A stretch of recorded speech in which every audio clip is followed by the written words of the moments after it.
Elections completed successfully instead of many conspiracies. People gave befitting reply through polls, says Prime Minister Sheikh Hasina.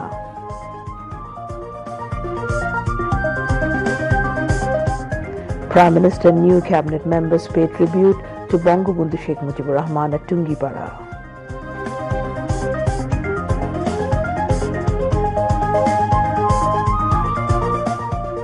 Those who boycotted elections have not retreated yet. They are making conspiracies against the government, says Obaidul Qadir.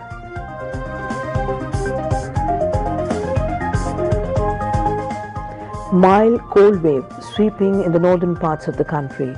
Cold wave may continue for 2 or 3 more days. More than 150 Palestinians killed in the last 24 hours as Israel continues barbaric attacks in Gaza.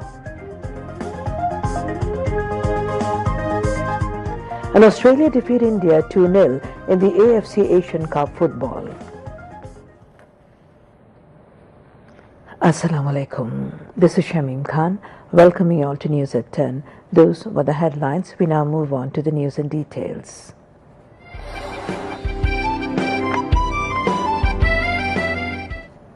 আমাদের বাংলাদেশের ভাইয়েরা বোনেরা রক্ত দিয়ে দেখা গেছে যে দরকার যদি হয় আমরা বাংলার মানুষ রক্ত দিতে জানি। Prime Minister Sheikh Hasina said the prime task of the new government will be to continue the development trend, control the price hike and enhance the purchasing power of the people. The Prime Minister said this while speaking at the post-election greetings exchange meetings with leaders and activists of her party in Tungipara this afternoon. Sheikh Hasina, also the President of Bangladesh Awami League, said that there is no scarcity of food in the market, but it seems that some people intentionally are increasing prices of essentials to harass people. She mentioned that conspiracy is still on as it did not end yet.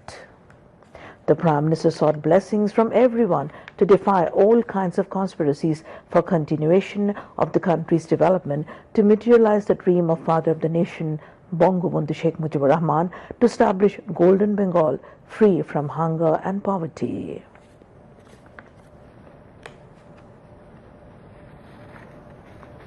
চক্রান্ত এখনো শেষ হয়নি, ষড়যন্ত্র চক্রান্ত এখনো আছে। বাংলাদেশে 90% মুসলমান।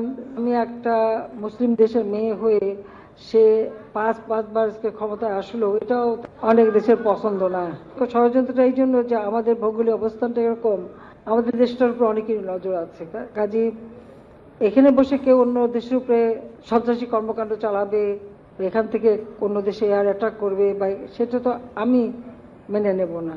তো সেটাও একটা চক্রান্ত ছিল যে আমাকে আসতে দেবে না, তাদের হুকুমের দাস এরকম কাউকে বসাবে, তারপরে এই দেশটাকে নিয়ে খেলতে পারবে। তো বাংলাদেশের জনগণ তার ভালো জবাব দিয়েছে। বিএনপির যেহেতু কোনো সামনে নেতৃত্ব নাই, ওরা ইলেকশন করবে না, কিন্তু ইলেকশন বানচাল করতে চেয়েছে, আগুন দিয়ে পোড়ানো। সবচেয়ে জঘন্য কাজ এই যে রেলে আগুন দিয়ে ছোট্ট মা আর শিশু যেভাবে পুড়ে অঙ্গার হয়ে গেল, জঘন্য কারখানা তারা করে নিজেদেরকেই জনগণ থেকে বিচ্ছিন্ন করে দিল।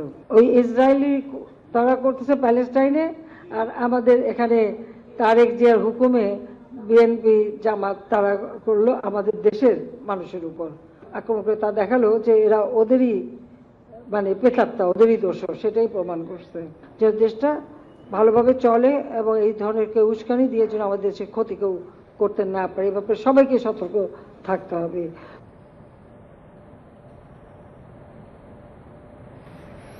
The new cabinet, led by Prime Minister Sheikh Hasina, paid glowing tributes to Father of the Nation, Bangabandhu Sheikh Mujibur Rahman, at his mausoleum in Tungipara today, marking installation of a government for the record 5th time and 4th consecutive term. The Prime Minister first paid homage to Bangabandhu by placing a wreath at his grave in Tungipara. A smartly turned out contingent drawn from 3 services gave state salute while bugle played the last sport on the occasion.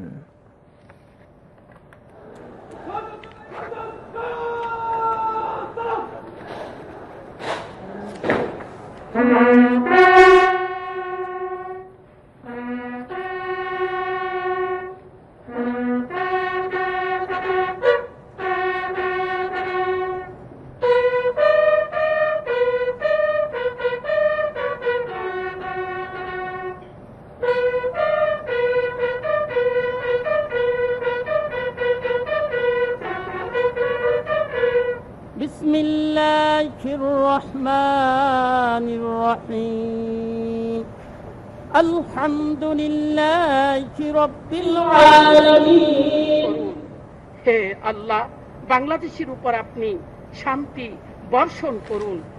The Prime Minister later joined a special munajat and offered Fatiha seeking eternal peace of Bangabandhu.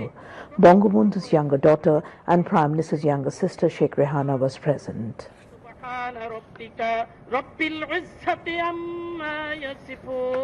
وسلام على المرسلين والحمد لله رب العالمين آمين. Flanked by the new cabinet colleagues, Sheikh Hasina, also the Awami League president, placed another wreath at Bangabandhu's grave. Later, the Premier, who was elected Member of Parliament from Gobalganj 3 constituency, placed another wreath along with leaders of Kotalipara and Tungipara Awami League.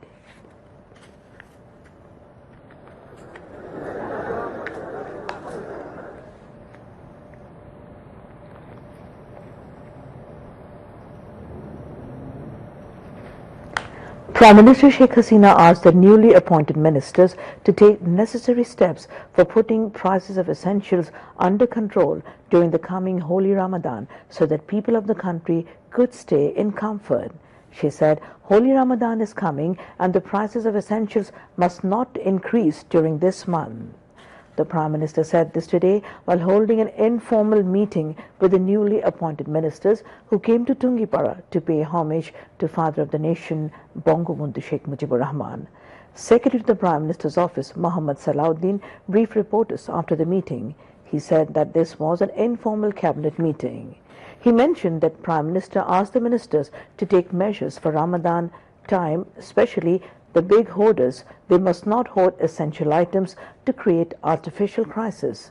She also asked the ministers to conduct anti-hoarding drives regularly in this connection. Meanwhile, after paying tribute at the grave of Bangabandhu in Tungipara of Gopalganj by the new Council of Ministers, Awami League General Secretary and Road Transport and Bridges Minister Ubaidul Qadir said, those who boycotted election have not retreated yet, and they have started conspiracies afresh to topple the government. এই ইশতেহার বাস্তবায়নেও অনেক প্রতিবন্ধকতা আসতে পারে, কারণ যারা এই ইলেকশন বর্জন করেছে তারা পিছু হটেনি, তারা আজকে নতুন করে আবার ষড়যন্ত্র শুরু করে দিয়েছে। তারা বিদেশি বন্ধুদের দিকে তাকিয়ে আছে, কবে কম্বোডিয়ার মতো একটা নিষেধাজ্ঞা হতো এখানে আসছে। আমাদের প্রধানমন্ত্রী তিনি কিন্তু কোনো নিষেধাজ্ঞা, কোনো ভিসা নীতির পরোয়া করেন না। রাজনীতি চলবে, তবে আমরা বিরোধী দলকে রাজনীতি দিয়ে মোকাবিলা করতে চাই।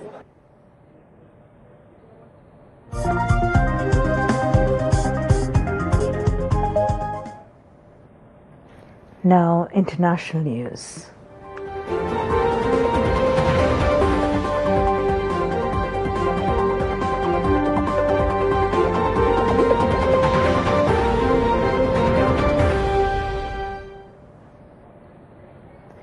Israel's bombardment of Gaza continues.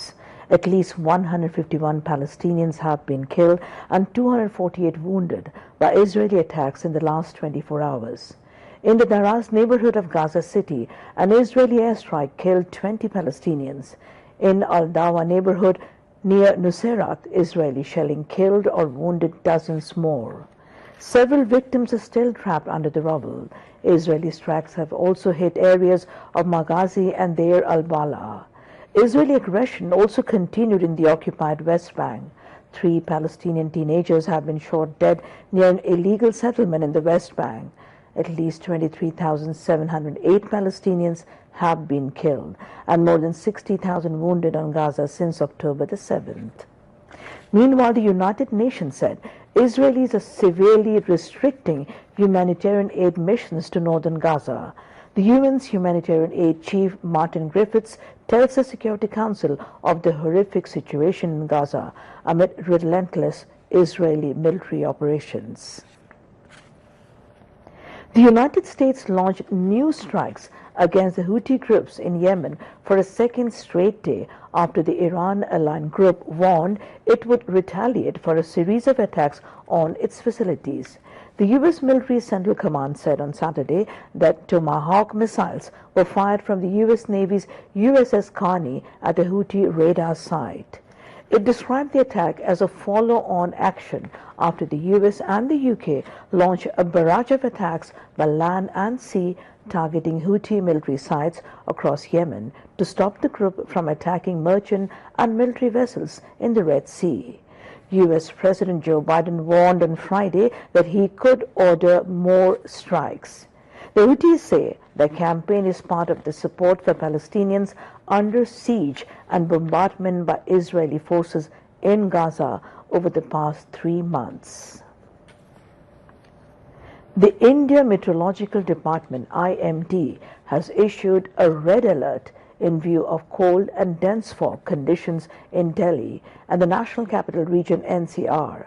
Delhi today recorded the coldest night of this winter for a second day in a row, with minimum temperature dipping to 3 degrees Celsius in Aya Nagar, the last village of Delhi on the Mehrauli-Gurgaon road.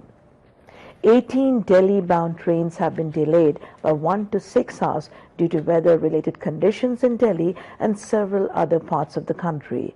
Several flight operations were also delayed at Delhi airport due to low visibility amid fog.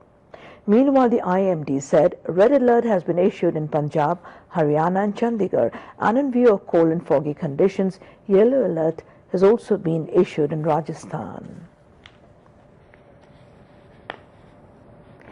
William Lai Ching-te from the ruling Democratic Progressive Party, DPP, has won Taiwan's presidential election despite warnings from China, which claims Taiwan as part of its territory not to vote for him. Lai, the current vice president, took 40.2% of votes cast, according to partial results from the Central Election Commission today. Meanwhile, opponent Hu conceded defeat and congratulated Lai on his victory. The results were counted from 98% of polling stations across the island, and Hu had trailed with 33.4% of the vote. City dwellers in Dhaka are experiencing chilly weather as a mild cold wave is sweeping over several districts across the country. The lowest temperature, 8.8 degrees Celsius, was recorded in Dinajpur early today. According to Bangladesh Meteorological Department, the weather may remain dry with temporary partly cloudy sky over the country today. Air navigation, inland water transport and road communication may be disrupted temporarily due to fog. People feel severely cold as there is no sign of sunlight today. Meteorologists said the ongoing cold may continue for the rest of the days of January. People experiencing severe cold due to minimization of temperature difference between day and night in many areas of the country, they added. The biting cold is expected to intensify, with temperatures hovering around cold wave threshold after the 20th of January. Physicians suggested to care for children and elderly as they are at the most risk for cold-related diseases. Now, weather.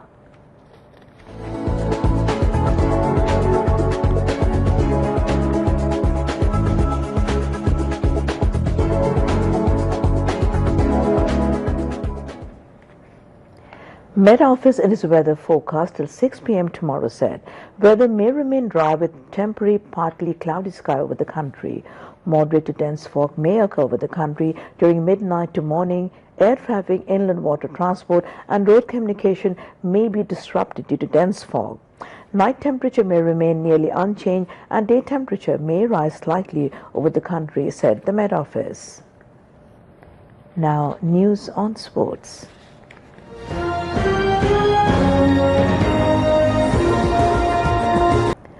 Australia defeated India by 2-0 goals in the AFC Asian Cup in Qatar. The first half of the match at the Ahmed bin Ali Stadium ended goalless. but in the beginning of the second half, Australia opened the goal. The Socceroos took the lead through Jackson Irvine. Jordan Bose scored the second goal for the team in the 73rd minute. Bangladesh Sports Journalists Association (BSJA) Media Cup Cricket Tournament 2024 will begin tomorrow. On this occasion, the draw, jersey and trophy of the tournament were unveiled today at the auditorium of Olympic Association in the capital. Former national team captains and selectors Minhajul Abedin Nannu, Habibul Bashar Shumon, BSJA General Secretary Anisur Rahman, Tournament Chairman Raihan Al-Mughni and Member Secretary Rabiul Islam were present. A total of 32 media teams are participating in the competition in 8 groups. And now to end the bulletin, a recap of the top stories. Elections completed successfully instead of many conspiracies. People gave a fitting reply through polls, says Prime Minister Sheikh Hasina.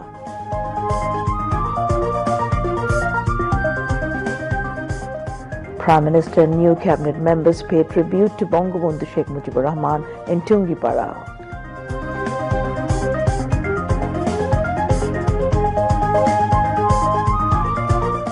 Those who boycotted elections have not retreated yet. They are making conspiracies against the government, says Ubaidul Qadir.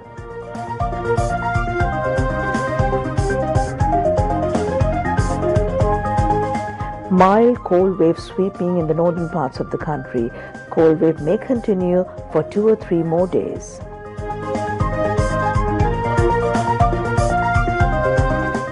More than 150 Palestinians killed in the last 24 hours as Israel continues barbaric attacks in Gaza.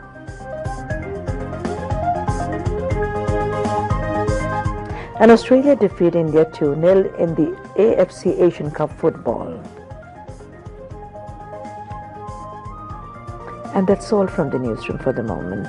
Thank you indeed for joining us, and we invite you to watch 11:30 Bangla News. Please keep your homestead clean and stay safe from dengue. Until then, Khuda Hafiz.